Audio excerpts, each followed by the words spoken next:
Dengerin ya, saya itu gak kenal sama Allah. Masa mau beli sate aja nabung? Nggak bener kan? Ustadz, bukannya nabung itu bagus, betul.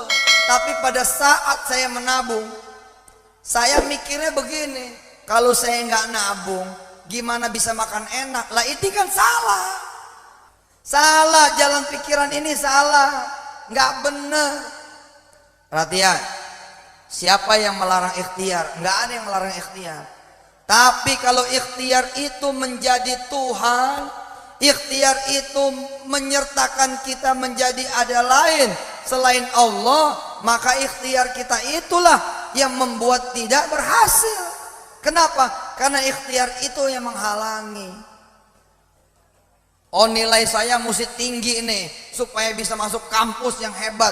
Nggak bener, Pak. Emangnya masuk kampus hebat karena nilai, karena izin Allah Subhanahu wa taala. Tapi bahwa kita harus berusaha memang wajib, tapi menjadikan itu kemudian menjadi syarat mutlak nggak ada. Kasihan amat orang susah, mesti punya duit dulu baru bisa bangun rumah. Kasihan amat ustadz-ustadz, kiai-kiai yang tidak punya duit. Kasihan betul, mau bangun madrasah saja harus nyari duit dulu. Lama Pak nyari duit itu, Pak. Nyari duit itu lama. Adik-adik dengerin, nyari duit itu lama, tapi nyari Allah itu sebentar. Cepet lah. Oh, kita ini nyari duit juga lama, Pak. Tapi kalau nyari Allah, subhanallah, tinggal nyebut sudah ketemu sudah. Kiai alimun yang dirahmati Allah dan semua para santri, para asatidzah, saya mengingat gitu ya, saya rubah sedikit, nggak banyak, sedikit. Saya bilang sama Allah, ya Allah, semua makanan milikmu, selesai. Nih ya, umpama saya megang air punya saya. Terus saudara mau air saya, saudara minta sama saya, dan saya misalkan orang yang baik, masa nggak dikasih?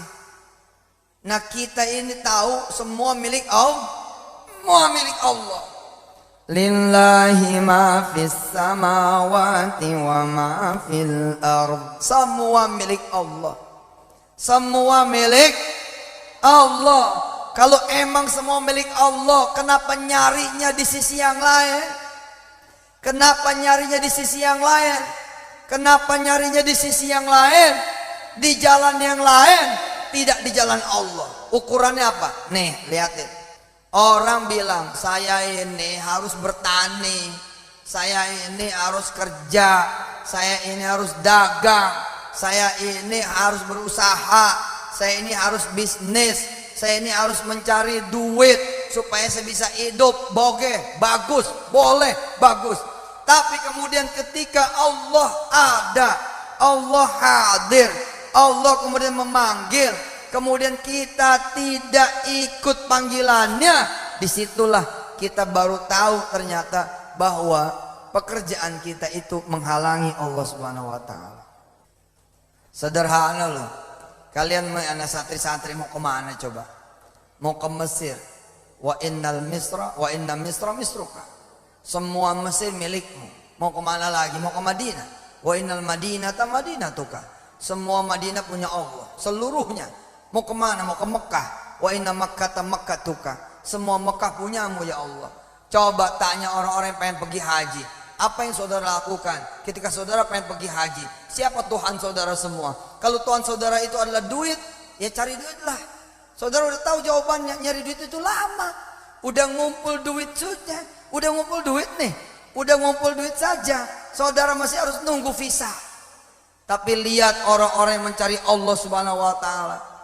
Ya Allah, pergi haji kayak nggak ada waktunya, kayak nggak ada waktu. Banyak contohnya, banyak sekali contohnya.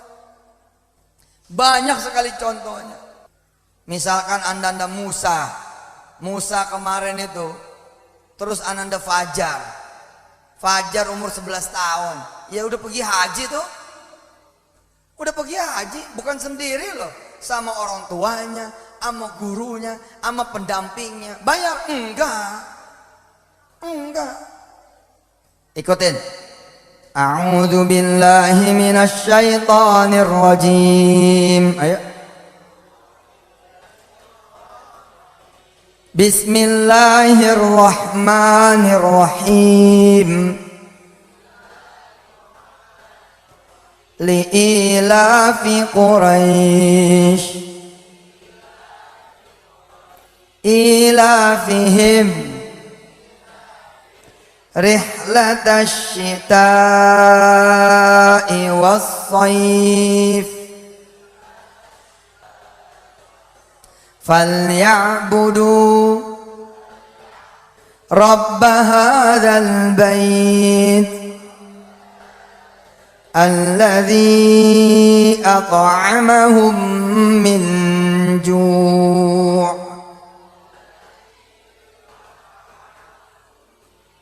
wa amanahum min khauf. Kita disuruh menyembah siapa coba? Falyabudu rabb hadzal bait. Tapi kita bilang apa? Wah, visanya susah. Oh, kuotanya nggak ada. Oh, saya nggak punya tanah yang bisa saya jual. Oh, saya nggak punya rumah yang bisa saya tukar sama tiket. Oh, saya ini bukan orang kaya. Oh, saya ini orang susah. Loh, gimana? Kamu itu, saya, kita, kalian, semua yang hadir di sini, para kiai, para hujat, bahkan orang biasa, mesti paham bahwasanya kita disuruh menyembah siapa? Falyabudu rabb hadzal bait. Kita disuruh menyembah Allah, minta Gusti Allah, maka haji bukan cuma sekali-kali, bisa terus-terusan. Saya ya diajarkan sama Allah dari mulai yang kecil, makanan saya bilang ya Allah, iya ya. Ada makanan kalau engkau nggak ngasih makan ya nggak bisa juga. Ada makanan kalau nggak diizinkan sama Allah makan nggak bisa juga. Nyatanya begitu nggak ada makanan pun kalau kata Allah makan, makan juga. Kiai, di awal-awal perjalanan saya bawa pulang duit 7.000 perak. Bawa pulang duit 7.000 perak. Isi di rumah itu ada saya, istri saya, mertua perempuan, kemudian adik ipar saya. Berempat saat itu, belum lahir Wirda, belum lahir Kumi, belum lahir Kun, belum lahir Hafiz, belum lahir Aisyah, belum ada anak-anak. 7.000 saya bawa. Kita belajar nih sedekah. Kata Allah 7.000 kalau kita sedekah jadi 70.000. 7.000 ini kalau saya bikin, kalau saya beli, kalau saya belanja pecel lele, waktu itu cuman dapat kira-kira 2 bungkus. Apa 3 bungkus, kurang 1 bungkus. Bismillah lah. Saya percaya sama Allah Subhanahu wa taala, 7.000 ini saya sedekahin. Kan nggak bawa apa-apa tuh.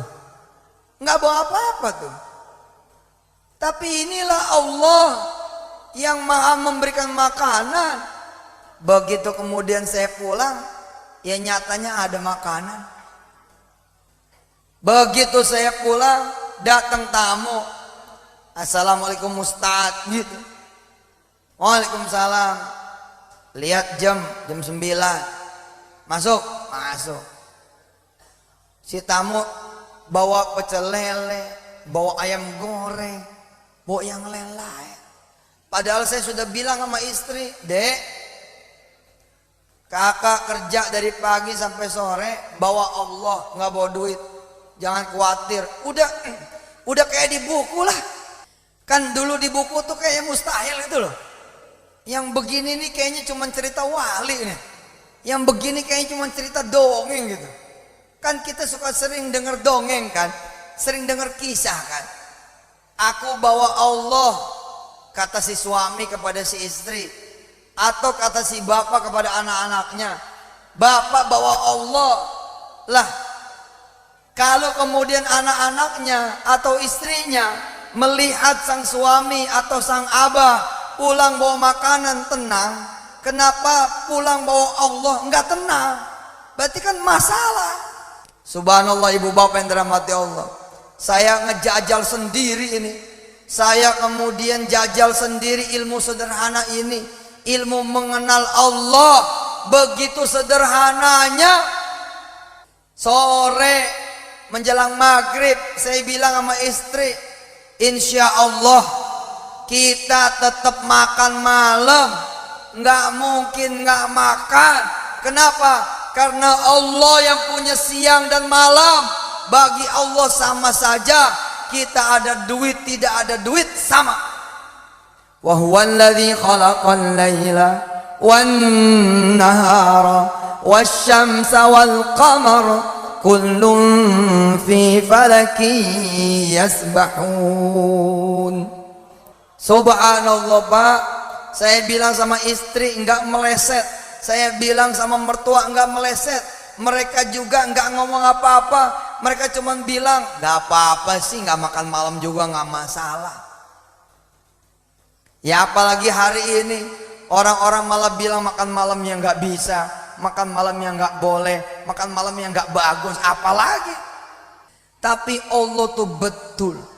Begitu kita yakinin malam jam 9 Ji, hitungannya udah nggak mungkin ada yang nganterin makanan, hitungannya udah nggak mungkin kita makan di kampung sama seperti di sini zaman dulu. Jam 7 udah sepi, kita udah mati-matiin lampu, bisa-bisanya jam 9 ada tamu Pak, sehingga makanan itu berlebih. Kita bisa ketok pintu tetangga kanan dan kiri, udah tidur belum? Udah tidur belum? Jangan tidur dulu nih, ada makanan. Betul Pak, luar biasa. Bagaimana mungkin saya kemudian tidak belajar? Saya bilang, ya Rob, rugi sekali orang yang tidak mengenal Allah. Dia punya duit masuk pasar tenang karena dia bisa belanja. Lalu kenapa kemudian saudara punya Allah tidak tenang? Saudara jadi panitia pembangunan masjid, siapa Tuhan Anda, Tuhan saudara? Perlu saudara tanya dulu. Panitia masjid, ini masjid jadi gara-gara siapa? Kalau kemudian jawabannya adalah gara-gara donatur, itu yang menjadikan masjid nggak jadi. Nyari siapa? Nyari donatur nggak jadi. Tapi ketika kemudian pembangunan masjid nggak nyari donatur, nyarinya Allah, nggak rapat melulu sama manusia, rapatnya sama Allah. Pokoknya tuh asal pengajian doa, pengajian doa, pengajian doa, di atas tanah kosong doa, di atas tanah kosong doa, di atas tanah kosong doa. Ketemu kemudian guru minta doa, ketemu jamaah minta doa, satu orang Allah kirim, selesai itu masjid. Belajar, belajar banget. Ini adik-adik yang masih pada muda-muda. Kalau saudara-saudara yang masih pada muda ngelihat orang tua, kecil juga pikiran kita. Aduh, orang tua kita orang kampung. Bagaimana caranya membiayai kita kuliah di Jakarta, di kota Semarang, di kota-kota besar? Bagaimana mungkin orang tua saya kemudian membiayai saya bisa kuliah kemudian di tanah suci, di Madinah, di Yaman, di Syria? Bagaimana mungkin orang tua saya membiayai saya ke Mesir? Nggak bakal jadi itu. Tapi kalau kalian semua yang muda-muda, santri-santrinya Kiai Alimun mempercayai bahwa semua ini milik Allah, lalu kemudian mau bangun malam, beres urusan. Jangan santri yang punya 30 juz, jangan santri yang punya 20 juz, jangan santri yang punya 10 juz, jangan santri yang punya 5 juz, jangan santri yang bisa 1 juz, jangan santri yang ada hafalan walaupun beberapa ayat.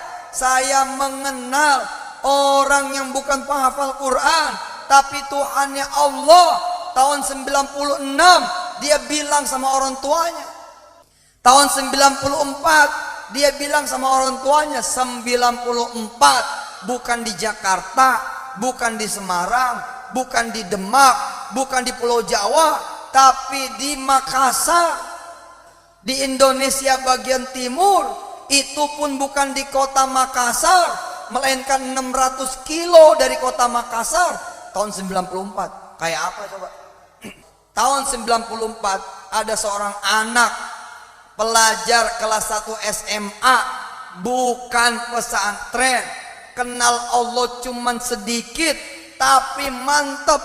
Dia ngomong sama orang tuanya, ngomong sama ibunya dalam keadaan orang ini miskin, enggak punya, enggak mampu, tinggal di kampung. Sekali lagi saya bilang 600 kilo. Sahabat saya cerita kepada saya, untuk nyampe ke kampung dia perlu perjalanan 2 hari, Pak. Perlu perjalanan 2 hari dari kota Makassar. Lah kalau naik kapal laut dari Jakarta, maka perjalanannya itu seminggu. Kok bisa 2 hari? Ya, karena cuma 30 kilo yang bisa dilalui naik mobil, sisanya kemudian jalan kaki. Kebayang gak? Ternyata di tempat yang seperti itu, hutan, ternyata Allah pun ada di sana. Bukan main yang dia inginkan. Apa yang diinginkan oleh anak ini? Menjadikan kemudian orang-orang Demak, siapapun yang punya impian, menjadi yakin bahwa memang Allah itu segala-galanya. Tabarakalladzi biyadihil mulku wa huwa ala kulli syai'in qadir. Tabarakalladzi biyadihil mulku wa huwa ala kulli syai'in qadir. Baca bareng. Tabarakalladzi biyadihil mulku wa huwa ala kulli syai'in qadir. 94 ibu bapak yang dirahmati Allah. Anak ini bicara sama ibunya, saya mau kuliah di Amerika. Coba. Ngimpi nih. Ngimpi. 94 ya salam, 2016 saja belum tentu anak-anak pesantrennya Kiai Alimun berani ngomong saya mau kuliah di Mesir. Belum tentu berani, belum tentu kepikiran, belum tentu keingetan, belum tentu. Banyak diantara kita-kita yang gak punya mimpi apa-apa. Ini anak 94 Ustaz Rasyidun, 94 ngomong saya mau ke Amerika. Mak, saya mau ke Amerika. Jawaban ibunya itu hebat sekali. Apa jawaban ibunya? Kamu mau ke Amerika? Iya. Siapa yang kamu kenal yang bisa bawa kamu ke Amerika? Enggak ada. Kamu tahu siapa tuh Amerika? Punya siapa itu Amerika? Punya Allah. Ya sudah, nanti malam kita bangun malam, kita minta sama Allah supaya kamu bisa nyampe ke Amerika. Wih, hebat itu. Enggak nyari duit loh, Pak.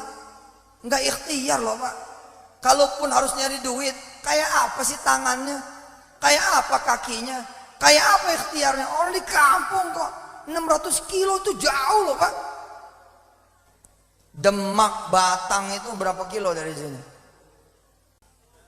200 kilo, berarti 3 kali tuh. Demak Batang, Demak Batang.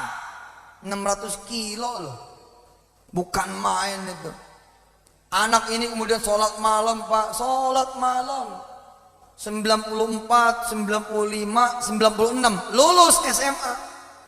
Begitu lulus SMA, air mengalir, kehidupan yang ngalir, sampai kemudian dia ada di kota Makassar. Ikut tes masuk perguruan tinggi beasiswa. Ikut tes masuk perguruan tinggi beasiswa di kota Makassar. Sebagai anak yang berprestasi di kecamatan, wajar kemudian dia bertempur untuk dapat beasiswa di kota, di provinsi. Saudara tahu, nggak lulus. Coba bayangin Pak Kapolsek, nggak lulus. Bertarung di tingkat provinsi nggak lulus. Tapi karena dia sudah menengadahkan tangannya kepada Allah Rabbul Jalal, tidak ada yang meminta kecuali kemudian dikabul. Itu yang terjadi. Kan memang dia mintanya bukan kuliah di Makassar, dia mintanya itu kuliah di Amerika. Allahu Akbar. Karena sudah tanggung ada di Makassar, udah tanggung ada di ibu kota provinsi, udah tanggung ada di kota, nggak balik, nyari kerja. Nyari apa? Nyari kerja. Kerja di mana? Kerja di pemerintah. Daftar di pemerintah. Kerja apa sajalah. Ternyata kerjanya itu ditempatkan di laut. Ditempatkan di laut. Siapa yang nempatin? Allah. Sebagai jalan apa? Sebagai jalan supaya dia kemudian bisa mencapai impiannya ke Amerika. Ya mau gimana lagi? Yang penting dengar suaranya. Ya belakang memang gak kelihatan, tapi yang belakang duluan ngelihat saya tadi.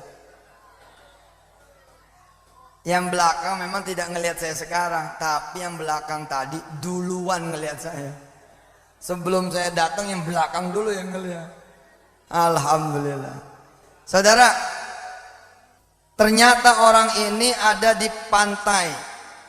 Kerja di pantai, menjadi guide, menjadi pendamping dari seorang profesor dari Amerika yang sedang meneliti Indonesia bagian timur punya laut.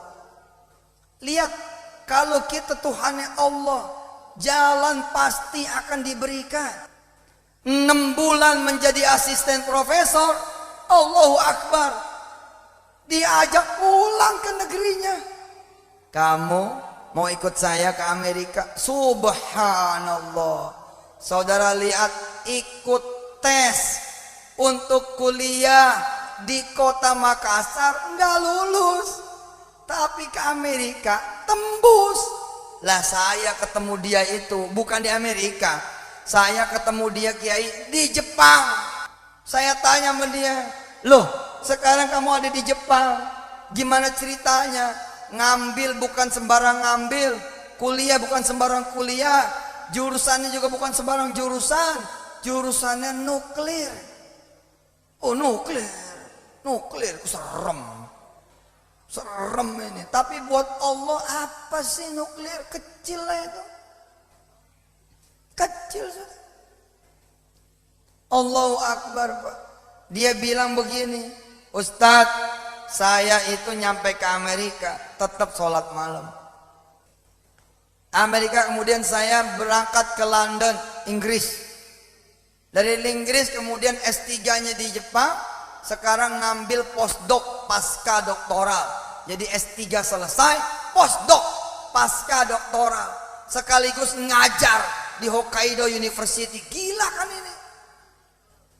Luar biasa. Coba saudara lihat rumah saudara, lihat bawahnya tanah apa keramik, lihat atasnya ada Ethernet atau tidak, lihat temboknya retak atau tidak, atau jangan-jangan malah nggak ada temboknya. Oh iya rumah saya begitu Pak zaman dulu. Tanya Ustaz Rosido, tanya Ustaz Ahmad. Nggak ada Pak. Pesantren dulu kami nyewa Pak, 80 meter zaman Ustaz Rosidun di awal itu nyewa. 80 meter nyewa. Ya Allah, kalau bukan kebaikan dari Allah Subhanahu wa taala, lewat orang kampung nggak bakal ada itu. Allah hadirkan Ustadz Basuni dan kawan-kawan, nggak bakal ada itu pesantren. Allah hadirkan Ustadz Ahmad, nggak bakal ada kalau nggak ada Ustadz Ahmad itu, nggak bakal. Tapi itulah Allah Subhanahu wa taala. Kemarin saya dikasih sama Allah leher nggak bisa digerakin. Nyampe ke kota suci Makkah, begitu nyampe ada jamaah ngomong begini, Ustadz, saya ini umroh pengen khidmat sama antum. Jadi tolong kalau emang antum capek, aneh pijitin. Saya yang merasa sehat, merasa nggak penting gitu loh. Enggak lah, saya sehat insya Allah. Kan kalau kita enggak pegel dipijitin tuh ya masalah gitu. Tapi begitu saya selesai umroh pertama, mikir saya, ya Allah, orang pengen berkhidmat, kenapa saya pelit? Kan saudara suka ngelihat kiai dibawain tasnya, padahal kiai punya tangan sendiri. Tentu kalau saudara salah lihat, mikirnya begini, belagu amat tuh kiai, tasnya aja dibawain sama orang. Padahal bukan begitu. Kiai memberi kesempatan santrinya berkhidmat, memberi kesempatan orang lain kemudian membantu dia. Saya mikir pas umroh itu, Kiai, begitu selesai umroh, saya telepon ke kamar si fulan. Ji, ada di kamar? Ada. Ya udah, aneh ke kamar. Aneh mau istirahat sebentar, sekalian ente pijitin dah. Begitu. Ternyata sampai di sana bukan dipijit, tapi tarik sana, tarik sini, kaki saya tarik sana, tarik sini, tangan saya tarik sana, tarik sini, badan saya diputer kanan, puter kiri. Saya udah pasrah. Saya pikir begini, waduh, kayaknya keseleo nih begitu.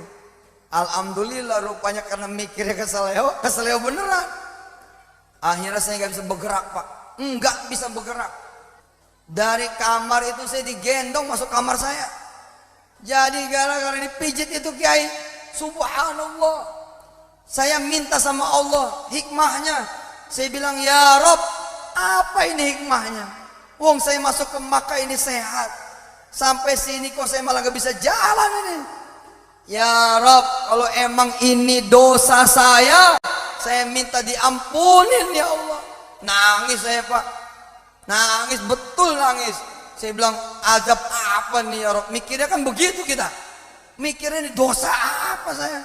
Ya tentu saja banyak dosanya.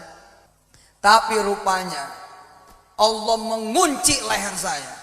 Allah mengunci kaki dan tangan saya. Karena Allah mau mengirim seorang yang dimuliakan Allah. Jadi saya dikirim oleh Allah tukang pijit asli. Tukang pijitnya Imam Sudais. Jadi kalau saya nggak keseleo, nggak bakal datang nih orang. Untuk apa? Untuk ngecas iman saya dan iman jamaah. Untuk ngecas iman saya dan iman semua yang mendengar tausiah saya bahwa Allah itu maha kuasa.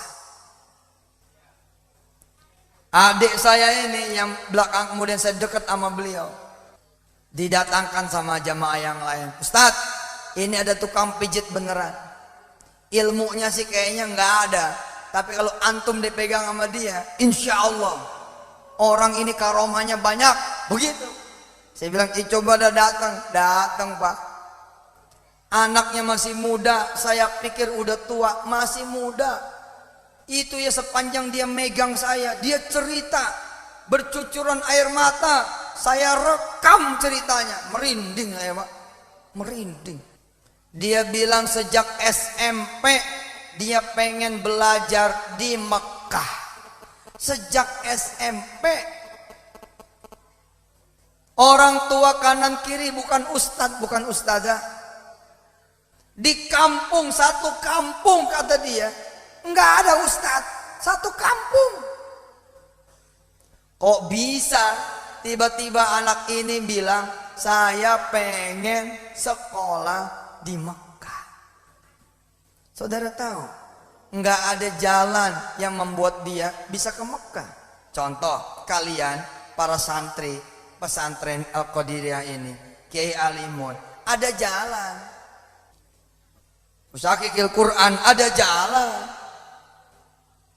Ada jalan, kalian udah jalurnya kok. Kalian kesini kan jalurnya namanya. Tapi kalau orang ini nggak ada jalurnya. Perhatikan loh, nggak ada jalurnya loh. Tapi subhanallah, tiba-tiba Pak, dia menjadi korban perdagangan manusia. Bisa begitu coba? Anak ini menjadi korban perdagangan manusia.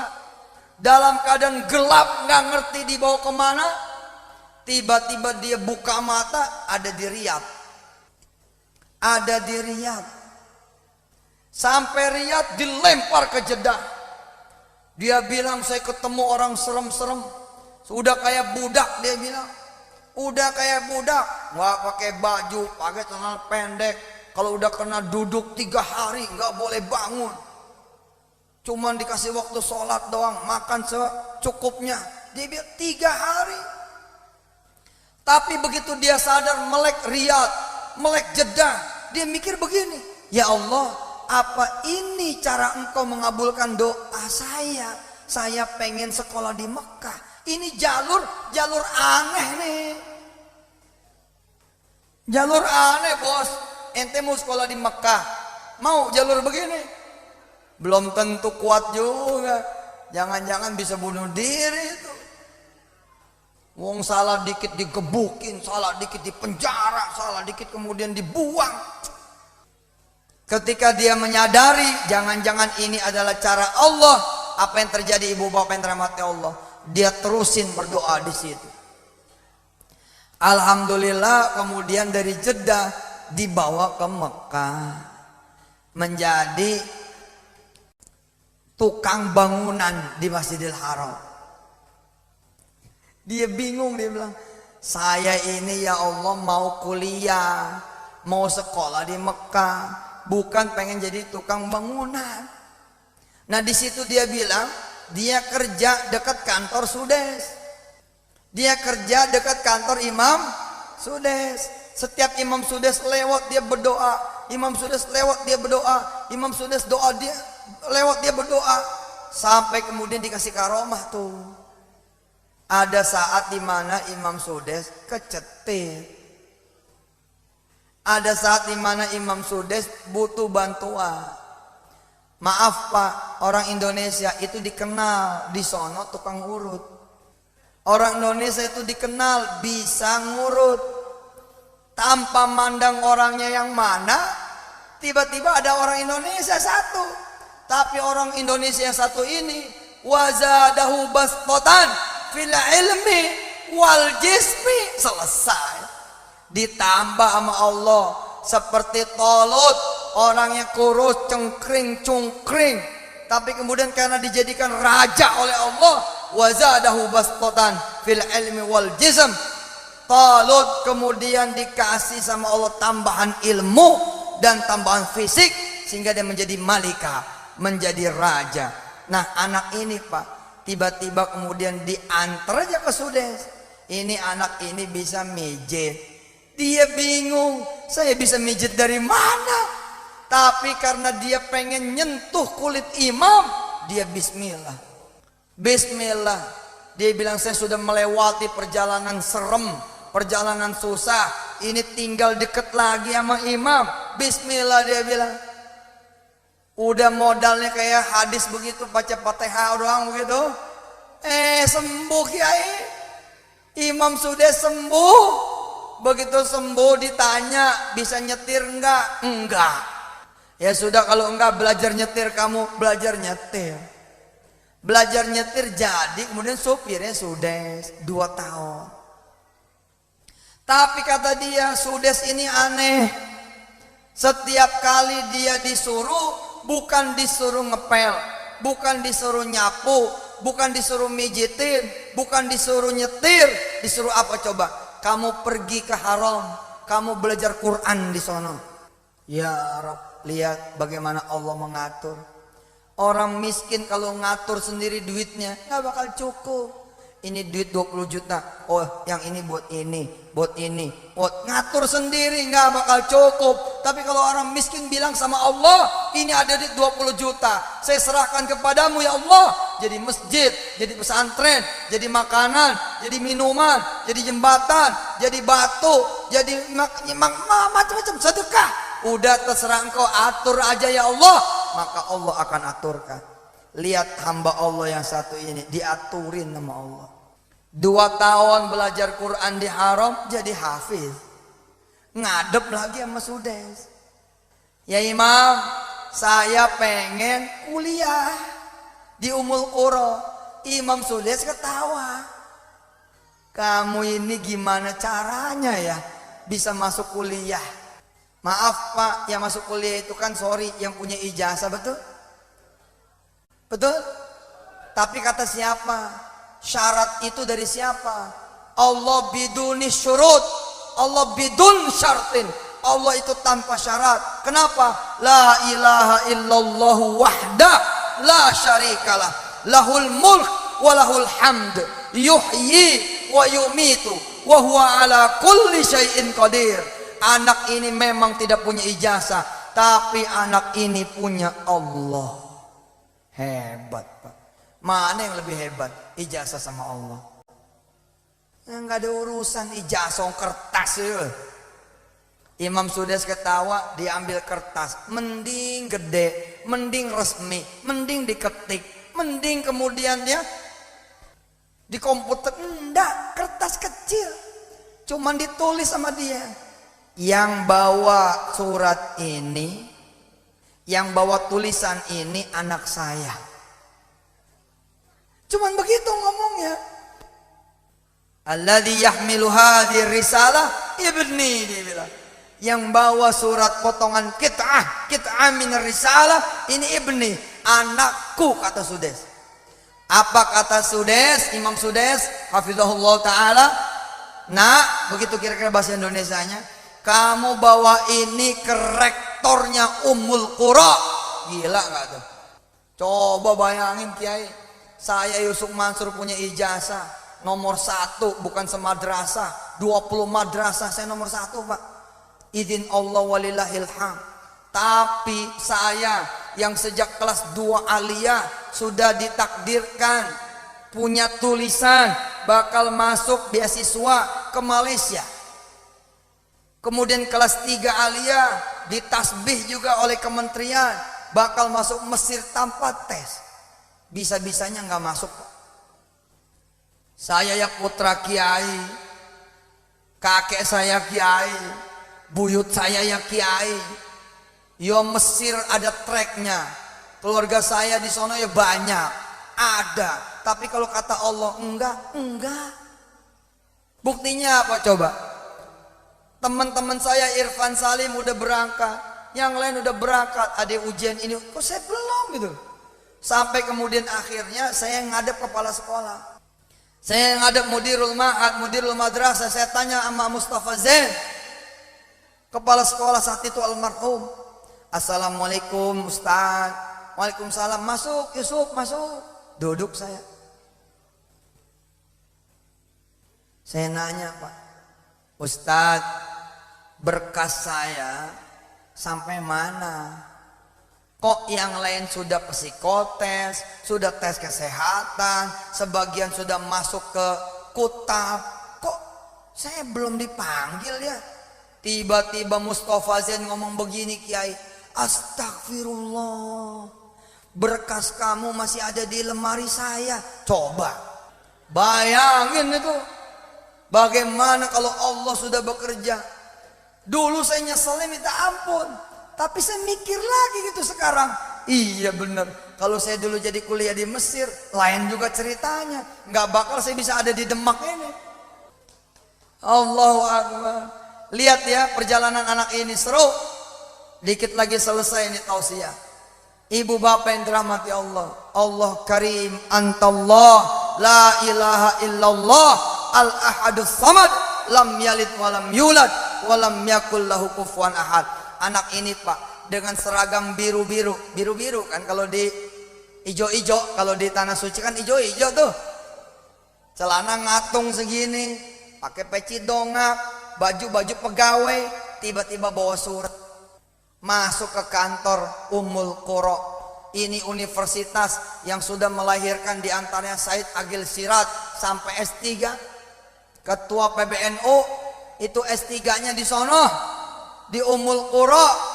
Saudara, tiba-tiba ini ada tukang sapu, office boy, sopir, Imam Sudes datang ke kantor Ummul Qura.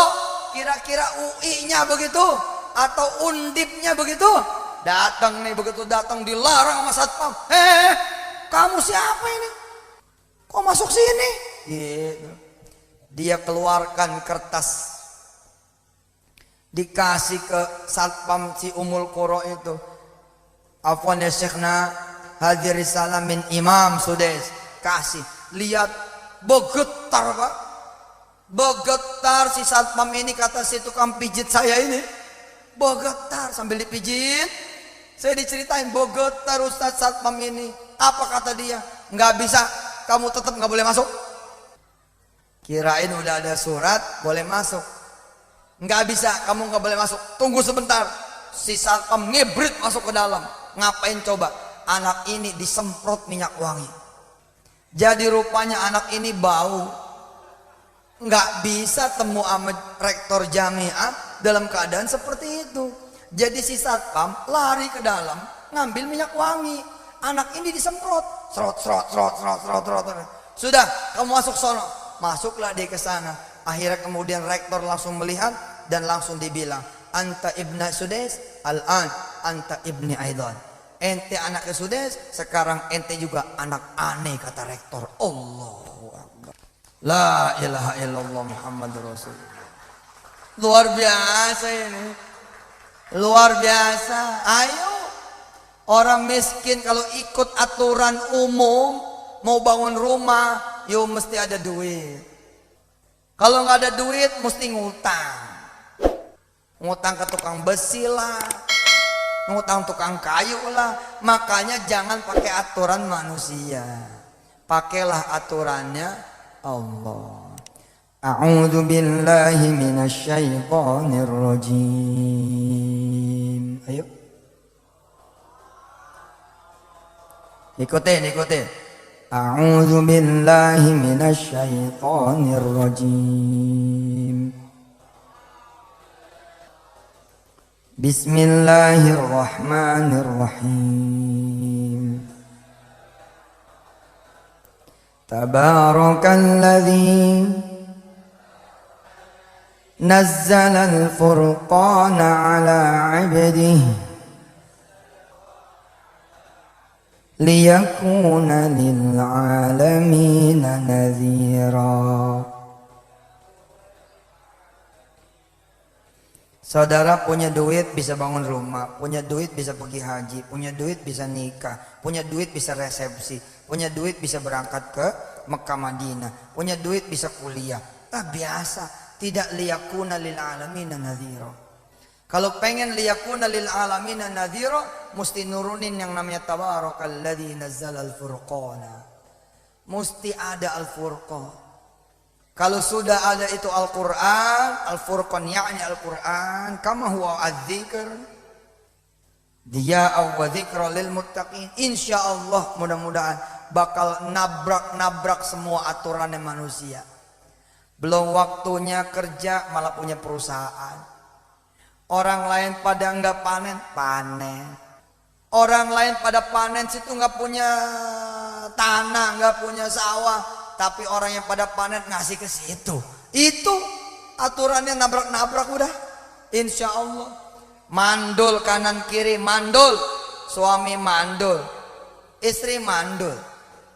Tapi kata Allah apa? Udah jadi juga. Pokoknya jangan sampai kita aturan manusia. Aturan manusia bilang kamu stadium 4 kanker, umur tinggal 2 bulan wes gitu. Tapi kemudian dia zikir terus, dia doa terus, Masya Allah. Prof Amin syukur, ia sembuh, ia sehat sampai sekarang, hidup Pak, ngajar kemana-mana. Oh, dokter udah bilang kamu bakal mati, malah hidup. Tak istrinya yang duluan meninggal dunia malahan. Dengan izin Allah SWT, mudah-mudahan istrinya pun karena mendampingi suami yang hebat, istrinya juga orang salehah, mudah-mudahan sudah duluan masuk surga, amin ya Allah ya Rabbal Alamin. Tinggal kita. Kalau kita bilang begini, Ustadz, kita perlu Allah, tapi kita perlu juga koneksi, ya itu namanya nggak bulat. Kita perlu Allah, tapi kita perlu duit juga, nggak bulat. Kita perlu Allah, tapi kita perlu donatur juga, nggak bulat. Kita perlu Allah, tapi kita perlu pinjaman juga, nggak boleh. Udah Allah titik. Lafzul jalalah, namanya juga jalalah, sempurna sudah. Lafzul kamalah, lafaz yang sempurna, sudah mau apa lagi? Untuk apa? Nih ibu bapak yang dirahmati Allah, kalau ke Jakarta perlu tiket nggak? Ayo yang keras jawabannya. Kalau ke Jakarta perlu tiket nggak?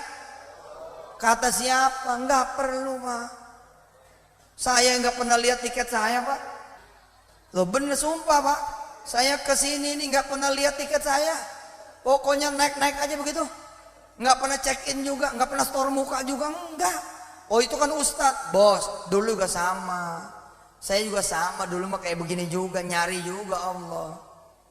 Enggak lah, nggak mesti sudah. Udahlah, jangan ikut aturan manusia. Kalau motor bensinnya habis, bisa dinyalain nggak tuh motor? Bisa dibawa jalan nggak tuh motor? Kalau nggak bisa dibawa jalan, saudara bisa ke kantor tidak dengan motor yang tidak ada bensinnya? Jangan mempersempit, luaskan dengan Allah yang menjadi Tuhan saudara. Yang bisa memberkatkan aku bukan motorku, yang bisa memberkatkan aku bukan bensin, Allah. Kalau sudah Allah, maka Allah akan kirimkan keajaiban-keajaibannya. Ada orang lah datang, Ji, belum jalan, belum, ayo bareng. Subhanallah. Nggak perlu beli bensin lagi, nggak perlu nyuci motor lagi. Berlangsung berminggu-minggu orang ini jemput antar, jemput antar, jemput antar, jemput antar. Selama itu orang ini nggak pernah ngidupin lagi bensin, nggak pernah ngidupin lagi motornya, nggak pernah nyetater lagi kunci, nggak pernah, nggak kepake. Di minggu ketiga orang ini ngomong, kalau kamu emang butuh motor buat malam, ya sudah, motor saya taruh di rumah kamu. Subhanallah. Jangan dibudakin sama selain Allah. Ini kayaknya kalau nggak ada tenda ini nggak jadi kawinan, nggak ada urusan. Bener loh, teman-teman wisata hati Semarang dirahmati Allah, Pak Saifuddin dan kawan-kawan. Kalau kita Tuhannya masih ada selain Allah, nggak bakal beres urusan kita.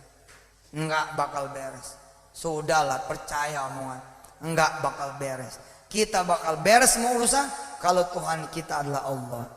La ilaha illallah, la ilaha illallah, la ilaha illallah, Muhammadur Rasulullah, la ilaha illallah, la ilaha illallah, la ilaha illallah, Muhammadur Rasulullah, la ilaha, la ilaha,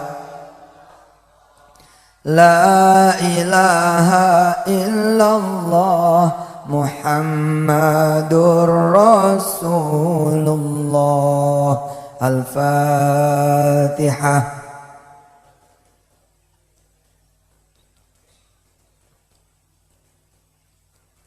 Fir lana wa li walidina amin. Sebagai penutup, hadirin yang dirahmati Allah, karena aturan yang kita ikutin bukan aturan manusia, melainkan aturan Allah. Loh ya, mari kita ikut aturan Allah. Mau tidur Allah nyuruh Al-Mulk, baca dulu Al-Mulk, ikut. Mau tidur Allah bilang lewat Rasulnya wudhu dulu, ngikut. Ikut aturan Allah. Malam suruh bangun, ngikut.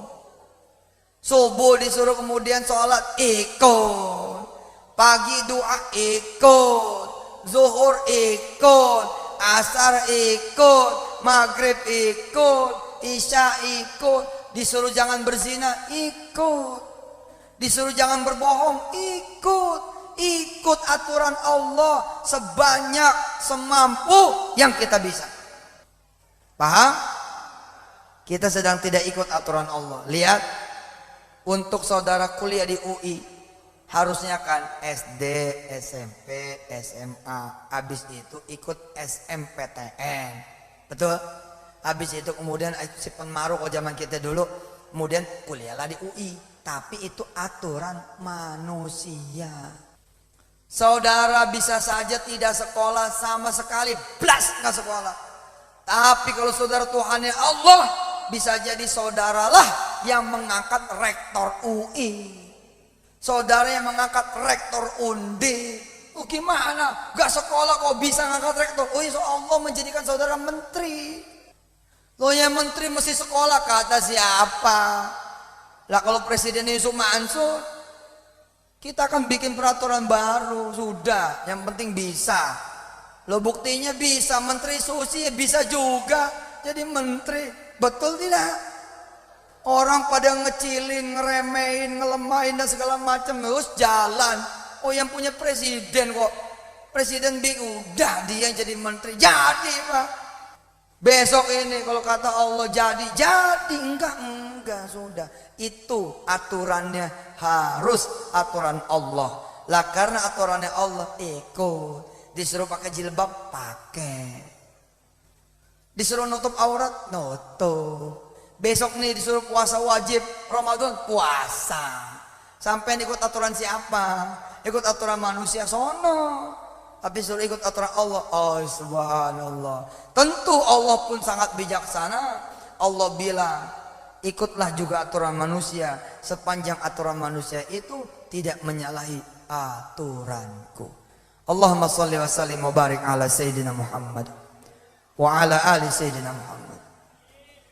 Ya Allah, mudah-mudahan Engkau berikan berkah buat pesantren Kiai Alimun.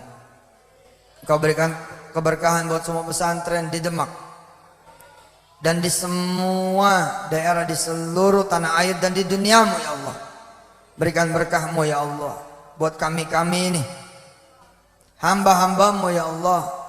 Mudah-mudahan kami bisa mengenalmu ya Allah, bisa bertuhan hanya Engkau ya Allah, sehingga ada urusan apa saja kami datangnya hanya kepadamu dan mintanya hanya kepadamu. La ilaha illallah wahdahu la syarikalah, lahul mulku wa lahul hamdu, yuhyi wa yumitu wa huwa ala kulli syai'in qadir. Tidak ada Tuhan selain Engkau ya Allah, satu-satunya. Engkau enggak perlu yang lain. Engkau lah yang menghidupkan dan Engkau pula yang mematikan, dan Engkau maha kuasa atas segala sesuatu. Hasbunallah wa ni'mal wakil, ni'mal maula wa ni'man nasir. La hawla wa la quwwata illa billahil aliyyil azim. Wa sallallahu ala sayyidina Muhammad wa alihi walhamdulillahi rabbil alamin. Selamat buat yang di wisuda, buat yang ikut khataman, buat yang ikut semaan. Selamat buat pesantren dan seluruh kerabat kerjanya.